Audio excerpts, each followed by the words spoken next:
ஆக பெண் குழந்தை பிறந்தால் அது அசிங்கம் கேவலம் என்று கருதி மறைந்து அவர்கள் மறைந்து வாழக்கூடிய அந்த காலகட்டத்தில்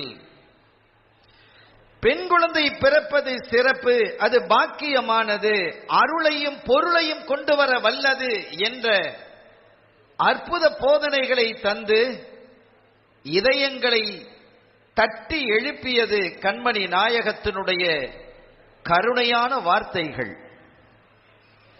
அவ்வளவு பெரிய சிறப்பை அருமை தாய்மார்களே, பிள்ளைகளே, சகோதரிகளே, இஸ்லாம் உங்களுக்கு வழங்கி இருக்கிறது.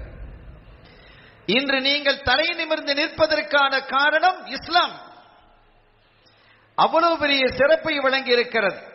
இன்னொரு வசனத்தில் அல்லாஹ் சொல்லுவான், தான் நாடியவர்களுக்கு குழந்தைகளை நான் வழங்குவதாக. யஹபலி மை யஷாஉ ஈனாஸா வயஹபலி மை யஷாஉ ذுகுர். நாடியவர்களுக்கு அல்லாஹ் பெண் குழந்தையை வழங்குகிறான், நாடியவர்களுக்கு ஆண் குழந்தையை வழங்குகிறான். யாருக்கு பொம்பளை பிள்ளையை கொடுக்கணும்னு நினைக்கிறானோ அவங்களுக்கு பொம்பளை பிள்ளை, யாருக்கு ஆண் குழந்தையை கொடுக்கணும்னு நினைக்கிறானோ அவங்களுக்கு ஆண் குழந்தை. அல்லாஹ் நாடியது நடக்குது. இதுல யாரை முற்படுத்துகிறான் என்றால் யஹபல் இம்மை யஷாஉ ஈனாஸா, யாருக்கு பெண் குழந்தையை கொடுக்க வேண்டும் என்று கருதுகிறானோ அவர்களுக்கு பெண் குழந்தையை கொடுக்கிறான் என்பதை அல்லாஹ் முதலில் சொல்லுகிறான். கண்மணி ஸல்லல்லாஹு அலைஹி வஸல்லம் அவர்களுக்கு வஹி வருகிறது ஹிரா குகையிலே. இக்ரா பிஸ்மி ரப்பிக்கல்லதி ஹலக், குர்ஆனினுடைய வேத வரிகள் முதலாவதாக இறங்கிய பொழுது அதனுடைய சுமை கடுமையாக இருந்தது. இல்லம் திரும்பினார்கள். ஜம்மிலூனி, என்னை போர்த்துங்கள் என்றார்கள். நீண்ட வரலாறு செய்தி. நாம் சொல்ல வருவது என்னவென்றால், உலக பொதுமறையாக திகழக்கூடிய, இன்று வரை சவால் விட்டுக் கொண்டிருக்கக்கூடிய, என்னை போன்று அல்ல, என்னை போன்று ஒரு அத்தியாயத்தை அல்லது 10 வசனங்களை நீ கொண்டு வா பார்க்கலாம் என்று குர்ஆன் இன்று வரை சொல்லி இருக்கிறது. கொண்டு வர முடிந்ததா என்ன? அத்தகைய அருள் நிறைந்த அற்புதமான அந்த குர்ஆனினுடைய வசனத்தை கண்மணி ஸல்லல்லாஹு அலைஹி வஸல்லம் அவர்கள் முதலாவதாக யாரிடத்திலே ஓதி காட்டினார்கள் என்றால், அன்னைய திலகம் சய்யிதத்துனா கதீஜா ரலியல்லாஹு தஆலா அன்ஹா அவர்களிடத்தில் தான், ஒரு பெண்மணி இடத்தில் தான் குர்ஆன் முதலாவதாக ஓதி காட்டப்பட்டிருக்கிறது என்ற சிறப்பையும் பெண் சமுதாயம் பெறுகிறது என்பதை இங்கே நாம் கவனத்தில் கொள்ள வேண்டும். ஒரு பெண்ணினுடைய பொறுப்பாளராக இருப்பது ஆண் தான். அவருடைய தந்தை தான் கல்யாணம் முடிச்சு வைக்கிறதா இருந்தா, ஒரு பொம்பளை பிள்ளைக்கு கல்யாணம் முடிச்சு வைக்கிறதா இருந்தா யார் கல்யாணம் முடிச்சு வைக்கணும்? அந்த பிள்ளையினுடைய அத்தா. கல்யாணம் முடித்ததற்கு பிறகு அந்த பொறுப்பு கணவனுக்கு வருகிறது. அந்த பெண்ணை பாதுகாக்கிறது, அவளுக்கான உணவு, உடை, உறைவிடத்தை தருவது என்பதெல்லாம் கணவனினுடைய பொறுப்பில் வருகிறது. தந்தையிடமிருந்து கணவனுக்கு அது மாறுகிறது.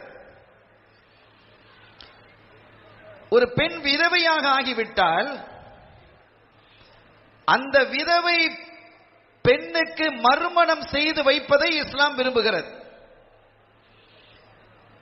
இந்த இந்தியாவிலும் கூட ஒரு கட்டத்தில் உடன்கட்டை ஏறுதல் என்ற நிகழ்வு இருந்தது. அதையெல்லாம் உடைத்து பெண்களுக்கான மறுவாழ்வை தர வேண்டும் என்பதை அழுத்தமாக பேசி சமூகத்திலே ஒரு விழிப்புணர்வை தந்தது இஸ்லாம் இல்லையா? ஸல்லல்லாஹு அலைஹி வஸல்லம் அவர்களுக்கு 25 வயது, நல்ல வாலிப வயது. அன்னையர் திலகம் சய்யிதத்துனா கதீஜா ரலியல்லாஹு தஆலா அன்ஹா அவர்களை திருமணம் முடிக்கிறாங்க.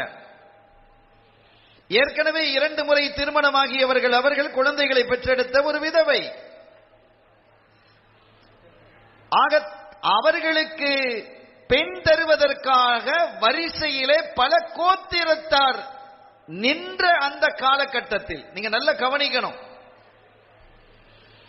ஸல்லல்லாஹு அலைஹி வஸல்லம் அவர்களை திருமணம் முடிப்பதற்கு பலரும் ஆயத்தமாக இருந்தார்கள். அவங்களை விடுங்க, அவங்களுடைய அத்தா அப்துல்லா நாயகத்தையே கல்யாணம் முடிக்கிறதுக்கு பல பேர் தயாரா இருந்தாங்க. அவ்வளவு அழகு, அவ்வளவு எழில்மிகும் தோற்றம், அவர்களுடைய ஒழுக்கம், பண்பு, சீலம், இவைகளை பார்த்த அந்த மக்கள் தன்னுடைய மருமகனாக அப்துல்லா ரலியல்லாஹு தஆலா அன்ஹு வர வேண்டும் என்று விரும்பினார்கள். அவர்களுடைய பிள்ளை உலக தூதர் நம் இதயவேந்தர் காத்தமுர் ரசூல் ஸல்லல்லாஹு அலைஹி வஸல்லம் அவர்களுக்கு நிகராக அறிவிலோ, அழகிலோ, ஆற்றலிலோ, அன்பிலோ, கருணையிலோ இன்னொருவரை உவமானப்படுத்த முடியாத அளவிற்கு